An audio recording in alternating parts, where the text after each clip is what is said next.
আসসালামু আলাইকুম এভরিওয়ান। আজ আমি গিয়েছিলাম সেহরা ওদ পারফিউম স্টোরে। লোকেশনটা হলো বদরপুর মিশন রোড। কন্ট্যাক্ট নাম্বারটা আমি স্ক্রিনে দিয়ে দেব। চলো এখন ভাইয়ার কাছ থেকে জেনে নেই এখানে আর কি কি পাওয়া যায়। আমরা কাছে আত্তর ভ্যারাইটিস আছে যারা মানুষ খুব বেশি পছন্দ করে।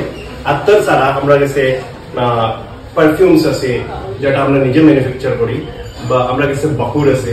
পারফিউমস হইছে কি আমরা highest doses of oil use করি পারফিউম, যেটা এক্সট্রাক্টিভ পারফর্ম 30% এর চেয়েও বেশি আপ টু 40% আমরা অয়েল ইউজ করি, যেটা লাস্টিং 8 to 12 months। আর এছাড়া আমরা কাছে ফ্র্যাগ্রেন্ট অ্যাক্সেসরিজ, ফর এক্সাম্পল একটা বাকুর স্ট্যান্ড বা চারকোল বা আপনার ফ্র্যাগ্রেন্ট ভ্যারাইটিস যেটা আইটেম আছে গড় খুশবুদার বানাবে সব আছে আমাদের কাছে। সেহরা ওদ পারফিউম স্টোরের আতর অনেক ফেমাস, বিশেষ করে বিয়ের গিফটের জন্য তুমি এখান থেকে কাস্টমাইজ পারফিউম বানিয়ে নিতে পারো। পারফিউমের প্যাকেজিং আর গন্ধ দুটোই একেবারে লাক্সারিয়াস। তাহলে সেহরা ওদ পারফিউম স্টোরে আসুন, একবার ওদ পারফিউম ট্রাই করে দেখেন। দেখা হবে নেক্সট ব্লগে। Thank you, by.